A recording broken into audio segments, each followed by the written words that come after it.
Hi, I'm Ray Parker. I'm a bass player in New York City. I've been here 20 years. I've played professionally my whole life, going back to the early 80s.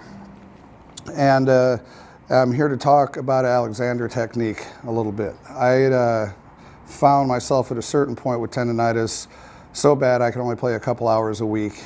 And though I've literally slept through wars in Panama in 1990, I could not sleep through the throbbing of my arm. So if I played a gig or played a session, I would be awake all that night, in pain the next day, and maybe even the next night. And really scary thing to happen to you when you can't play. And went through all sorts of things, physical therapy with the electrodes and the whatever shots and all that. None of that did anything. And what I did find was Alexander technique through a recommendation of a friend.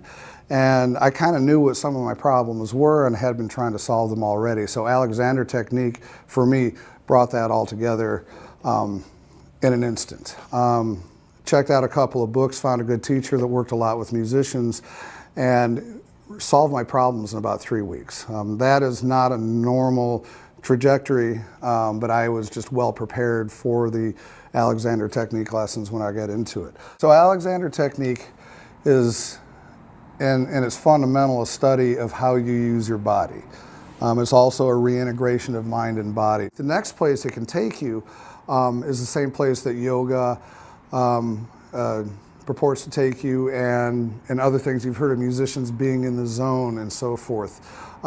You learn how to put yourself there. I'm not going to go into great detail about that, but it's more than just how you stand, walk, sit, stand up, sit down. It can actually take you to some very neat places that might take you a lifetime to achieve if you ever did. Now at least you have a method to get you there. Our bodies were designed for motion, and we do a lot of sedentary things. And we also have some funny concepts that may or may not be peculiar to Western civilization, but we are kind of brought up in a certain way to think that our being, our essence, what we are, is really sort of in our brains, and the body is just sort of this machine that we drive around. And the opposite is quite true. This is you. It's your brain, it's your heart, it's your eyes, it's your hangnail.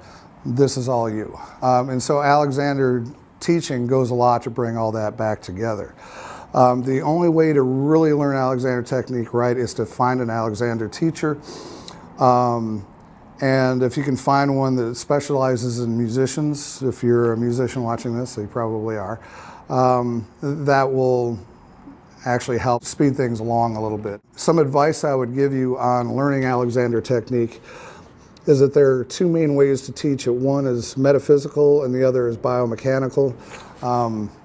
And metaphysical is when you walk in and the teacher says, now you feel energy coming up from the floor, which is how my first lesson started. But I knew ahead of time what was going on. I said, no metaphysical, let's get into the biomechanical. And the teacher went, cool, we're gonna rock. This is how the whole thing started.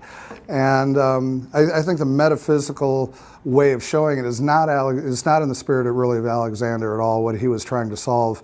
And it's kind of for more people that need something to do, they're bored, they want attention, something like that. So with all of that out of the way, which was a lot, I will now talk about how I use this on the bass, okay? And I'll tell you exactly where I started with my Alexander lessons, is the teacher has you walk around, sit up, stand down, do a few things, stand up, sit down, do a few things like that, and she will then give you some advice, some things that you're doing wrong. And what I was doing wrong, I don't even think they like to use the word wrong, but I do, is I was locking my knees when I stood. And that's something that a lot of people do. But when you lock your knees, you have to thrust your hips forward to balance that. Then you have to pull your shoulders back to balance that, at which time you're almost completely immobile. And then you're trying to, especially if you have a belly like this and a bass shape like this, you're trying to reach around something unreachable, and you're just wrought with tension, and you're gonna do yourself damage. And so her lesson was loosen your knees. In order to loosen your knees, you have to loosen your hips, which makes you loosen your shoulders. And then all of a sudden, you're all kind of noodly and you can barely stand up. And the focal point that I was given was to put the weight evenly upon my feet, on both feet from front to back. And then I was balanced and relaxed, okay? And I've taken that a step farther, and I'm applying the proper use of things to the instrument itself.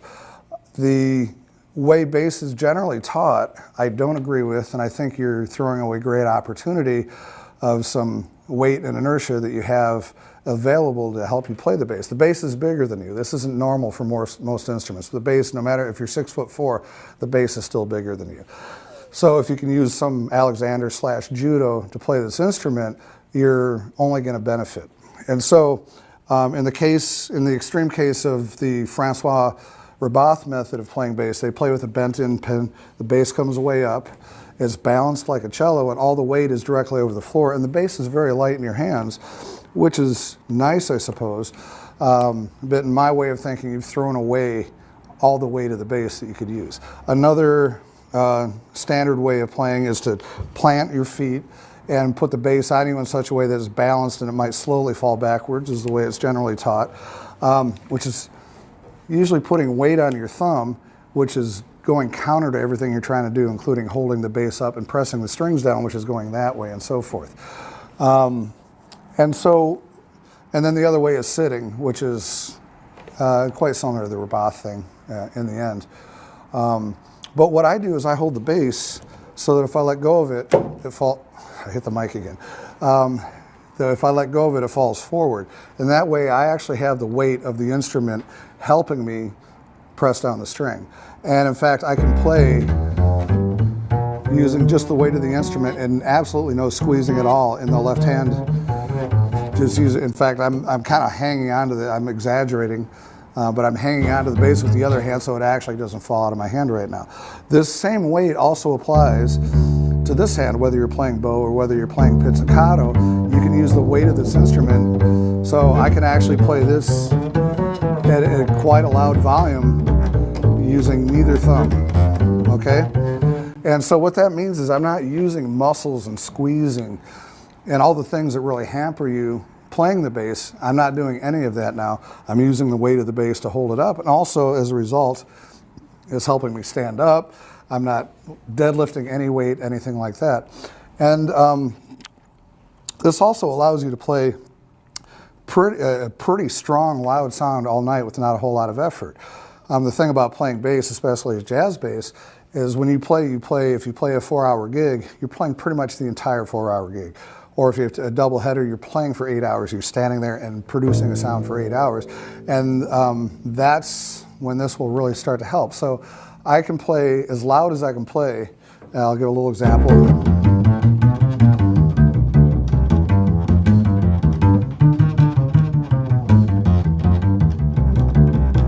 Right? No effort, I'm not tired, not winded, and I can do that for hours at a time. And that's using the Alexander technique and making my bass do Alexander technique too. We work together and get a lot of work done. If you like what we've been doing in these videos, I do have a profile at lessonface.com where you can get private lessons. I do give lessons there. And stop by, sign up.